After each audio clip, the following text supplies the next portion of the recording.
Bismillahirrahmanirrahim. Assalamualaikum warahmatullahi wabarakatuh. Selamat pagi sahabat pecinta Tosan Tanjung Nusantara. Jumpa lagi dengan Jakarta Keris. Kali ini kita akan coba bahas keris dengan warangka Bali ini ya. Seperti topengan, warangka topengan.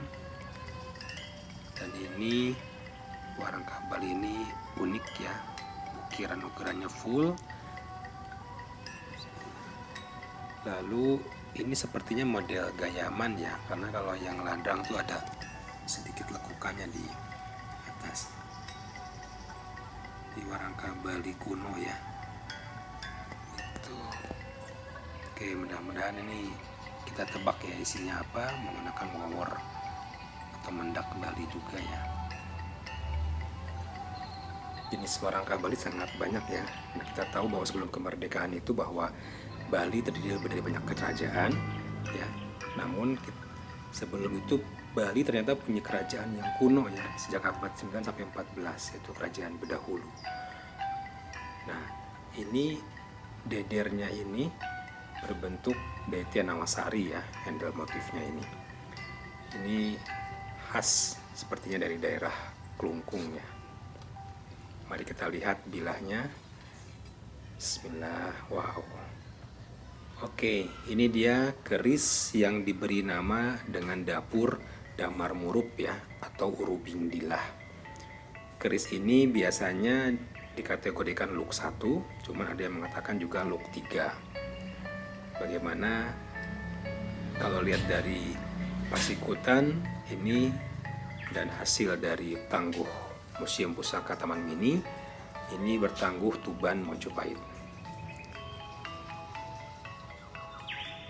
Kekhasan dari dapur Damar Murup ini adalah looknya dan yang di ujung ya.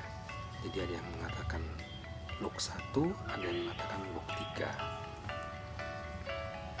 Di beberapa buku dapur yang saya baca, memang lebih banyak Damar Murup ini masuk di look 3 ya. Meskipun ada beberapa perkembangan selanjutnya di look-look lainnya. Ini sementara kita minyaki dulu. Minyaknya nih dari produksinya Pendawa Aji nih, Malang ya. Wangi sekali, bagus buat bilah.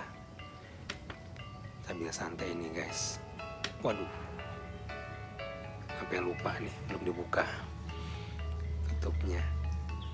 Nah, biasanya sih sambil kita minyakin keris seperti ini, saya biasanya sambil mengingat-ingat, nah, kira-kira Tuban itu lokasinya di mana sih? Oh iya, Jawa Timur. Seperti itu. Nah, ya seperti yang kita tahu bahwa Tuban itu merupakan pelabuhan utama ya, sejak zaman Erlangga, itu kerajaan Kauripan, Jenggala sampai Majapahit. Kalau menurut tangguhnya dari Museum Pusaka, ini kan keris dibabar di abad 14 ya. Nah, biasanya saya bisa pengen tahu juga nih, kalau 14 tuh raja yang berkuasa di zaman Majapahit siapa? Nah, itu dari mulai akhir Raden Wijaya sampai ke rajanya di Hayam Wuruk ya. Itu masa keemasannya Majapahit. Nah, ini kita udah selesai meminyaki bilah yang bagian depan. Kita lihat bahwa sudah melihat pamor yang lebih tampak ya, udah seger nih dikasih minyak, dibandingkan bagian sebelahnya yang belum diminyaki, masih terlihat kusamnya. Jadi meminyaki pusaka ini bagus untuk merawat agar bilahnya tidak mudah karat ya. Kita lanjutkan lagi guys. Nah, selain itu pada saat era Tuban Majapahit ini, kita kenal bahwa ada empu yang cukup terkenal, yaitu empu Bekel Jati ya, atau empu Modin ya. Kita nggak tahu apakah keris ini buatan beliau. Nah, belum ada rujukan yang lebih pasti ya. Lalu biasanya saya pelajarin lagi bahwa pada saat era Majapahit itu sebetulnya Jawa apakah semuanya wilayah Majapahit? Oh, ternyata di bagian barat tetap ada wilayah Pajajaran ya. Jadi nggak semuanya wilayah Majapahit di Jawa nih. Itu berarti pelabuhan Tuban ini saya rasa banyak dipengaruhi oleh berbagai macam etnis ya, budaya. Nah, apakah mungkin mempengaruhi dari sisi gaya perkerisannya juga gitu loh. Nah ini perlu penelitian lebih lanjut ya. Oke, ini sudah kita minyaki semua. Kita kembali ke dapur ya. Dapur murup ini artinya menyala ya, damar murup, atau menerangi ya. Jadi menerangi sekitar seperti ya, nyala api lilin, bahwa mengajarkan kita bahwa hidup ini kita harus bermanfaat bagi sekitar kita. Apakah ada hubungannya dengan Pelabuhan Kambang Putih ya, Tuban ini dulu namanya, yang menginginkan menjadi pelabuhan yang sebagai pusat ekonomi, pertukaran budaya dan agama yang berkembang dari era Raja Hayam Wuruk dan patihnya Gajah Mada ya, yang bercita-cita ingin menguasai Nusantara.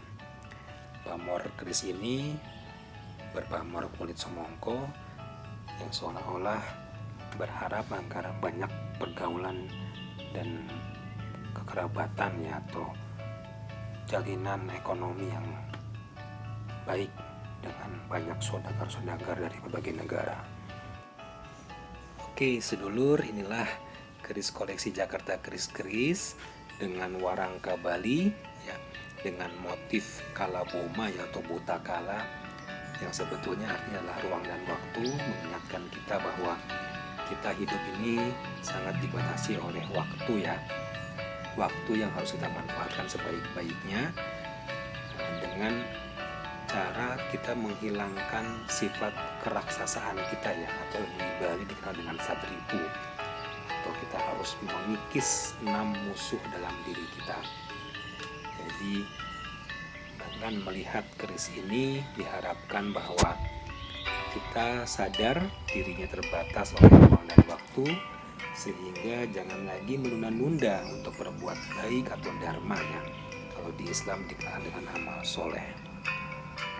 Inilah keris dengan dapur damar murup yang mengingatkan kita juga pemiliknya bahwa musuh terbesar itu adalah diri sendiri, dan jihad yang paling utama adalah jihad berjuang melawan dirinya dan hawa nafsunya ya, sekaligus mengharapkan bahwa pemiliknya ini harus menjadi manusia atau sebaik-baiknya manusia, yaitu yang paling bermanfaat bagi manusia lainnya. Terima kasih sedulur-sedulur, subscriber semua yang telah menyaksikan video ini. Semoga bermanfaat bagi kejayaan Tosan Haji dan ilmu pengetahuan tentang Tosan Haji di Nusantara. Wabillahi taufiq wal hidayah. Assalamualaikum warahmatullahi wabarakatuh.